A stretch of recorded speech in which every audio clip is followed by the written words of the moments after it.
Sabe quando o sonho de uma vida se transforma em um pesadelo? Pois é, A Reconquista é o exemplo perfeito disso. Para realizar esse filme, John Travolta colocou em jogo sua reputação, suas conexões e até seu próprio dinheiro. Mas no final, acabou quebrando a cara. Olá, eu sou Max e seja bem-vindo ao canal Curiosidades Nerds. Hoje, vou te contar como John Travolta conseguiu criar um dos maiores fracassos da história do cinema. Bora lá! A história de A Reconquista, lançado no ano de 2000, se passa no ano 3000, com a Terra dominada pelos Psychlos, alienígenas liderados pelo Terrell Travolta. Os humanos sobreviventes são tratados como animais, até que um deles, Johnny Goodboy Tyler, Barry Pepper, decide lutar contra os invasores. Parece uma premissa interessante, mas o problema foi a execução. Entre diálogos absurdos, situações forçadas e uma quantidade enorme de clichês, o público simplesmente não comprou a ideia. E quando você pensa que nada pode piorar, tem o Travolta gritando frases como "Eu sou o grande Terrell", enquanto balança a cabeça como um supervilão de desenho animado. E como esquecer dos enquadramentos inclinados em quase todas as cenas? Parecia que alguém tinha prendido a câmera de lado e ninguém quis arrumar. Os enquadramentos inclinados, também chamados de Dutch angles, são usados no cinema para transmitir tensão, desorientação ou algo fora do normal. Até aí, tudo bem. O problema em A Reconquista foi o abuso desse recurso. É difícil imaginar o que possa ter passado na cabeça do diretor para querer filmar todo o filme dessa forma. Mas uma coisa é certa, se a intenção dele era fazer com que o filme se destacasse por seu enquadramento único, ele conseguiu. O excesso de Dutch angles virou motivo de piada entre críticos e espectadores, tornando-se um dos elementos mais memoráveis, de forma negativa, do filme. Mas aí você se pergunta, como essa atrocidade cinematográfica conseguiu ser produzida? Bom, tudo começa com um cara chamado L. Ron Hubbard. Não conhece? Ele foi o criador da cientologia e autor de um monte de livros de ficção científica. Entre eles, Battlefield Earth, lançado em 1982, que é quase uma bíblia para os cientologistas. O livro tinha mais de 1000 páginas e era cheio de batalhas épicas, alienígenas malvados e filosofia científica. Pois é. Agora entra o Travolta na história. Ele não só era um grande fã do livro, como também um dos rostos mais conhecidos da cientologia na época.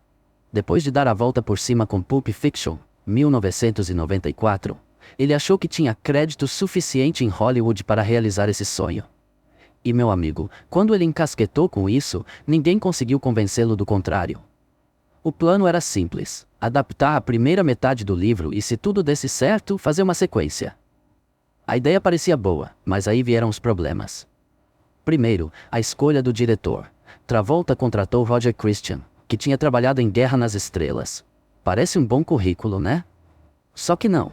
Roger realmente havia trabalhado no filme de George Lucas e fez um excelente trabalho, diga-se de passagem, chegando inclusive a ganhar um Oscar. Só que esse prêmio foi por direção de arte. Isso mesmo que você ouviu. Roger era diretor de arte.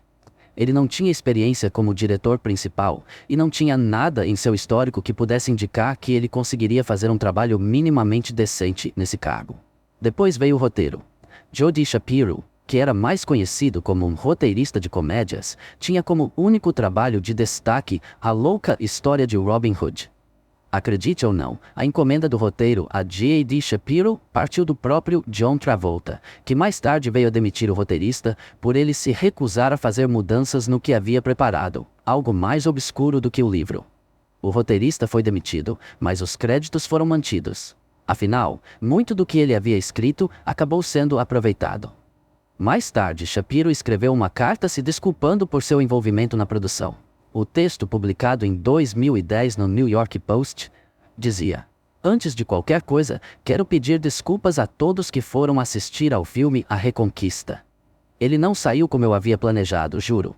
Ninguém faz uma porcaria daquelas de maneira consciente. Aliás, é até injusto dizer isso. Afinal, se fosse de fato uma porcaria, as pessoas ainda desejariam vê-lo." Bem-humorado, Shapiro fez questão de comparecer à cerimônia do Framboesa de Ouro, que premiou A Reconquista com o título de pior filme de 2001. Ele deixou claro que só entrou no projeto porque precisava de dinheiro.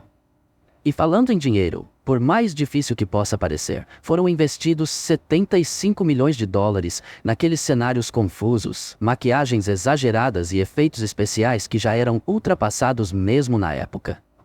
Quando o filme estreou, as críticas não perdoaram. A Reconquista foi chamado de uma lição sobre o que não fazer em Hollywood e até uma experiência alienígena ruim demais para ser esquecida. Ele faturou apenas 29 milhões e 700 mil dólares, deixando um prejuízo de quase 50 milhões de dólares. Apesar de tudo, houve um lugar em que o longa foi um sucesso: o Framboesa de Ouro. Esse filme brilhou na premiação, ganhando categorias como Pior Filme, Pior Ator, para o Travolta, e Pior Roteiro. Ele até foi eleito o pior filme da década. Só isso já resume o desastre que foi. Com o fracasso, qualquer plano de sequência foi cancelado imediatamente.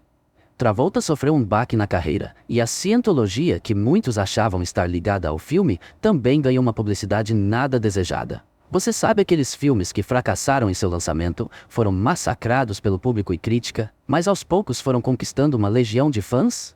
São os chamados filmes tão ruins que são bons.